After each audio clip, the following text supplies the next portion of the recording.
There's no truer expression of love than a fancy wedding. Or at least that's what I and my peers have convinced you for financial reasons that will soon become clear if they aren't already. Sorry, are we paying for this time? Long ago, marriage was strategic, a way to legally bind two families or to increase one family's land holdings. Today, very few issues can be settled by robbing your children of their right to choose a lover. However, people like me still wanted to make money, so we built an industry around the idea that you should legally bind yourself to the person with whom you most enjoy having sex.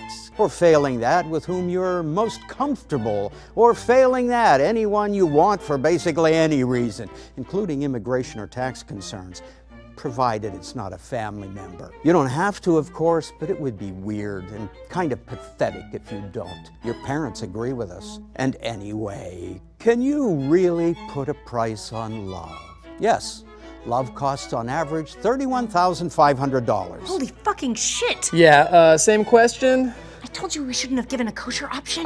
Save it for the vows. Is this a wedding or an informative short? We honestly don't know.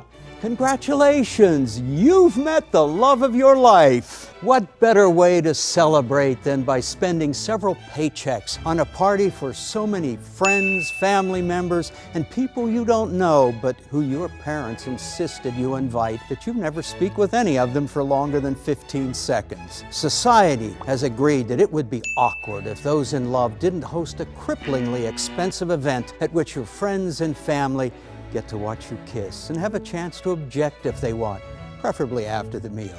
In exchange, newlyweds receive money and/or presents from a pre-approved list of things you'll need to own to begin your life as dual consumers. It's your little way of saying, buy those bowls we want, friend from college. In reality, your marriage is an open-air market facilitating the barter of appliances for booze and a meal. But make no mistake, no one's making money here, except, of course, those of us in the legal binding of people with vaguely religious undertones industry.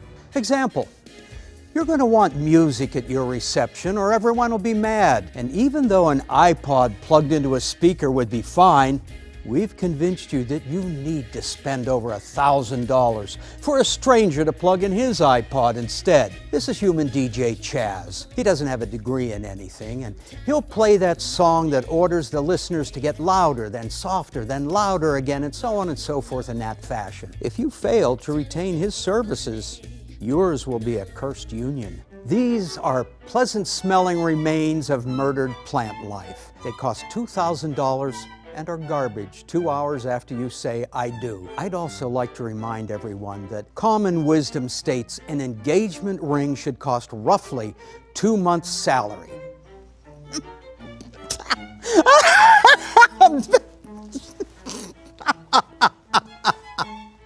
And let's not forget about your maid of honor and best man. We don't profit much on that one, outside of charging them an outrageous amount to rent an outfit worn by dozens of people before. Really, we just thought forcing you into picking your favorite friend would be a funny way to add stress to your wedding day.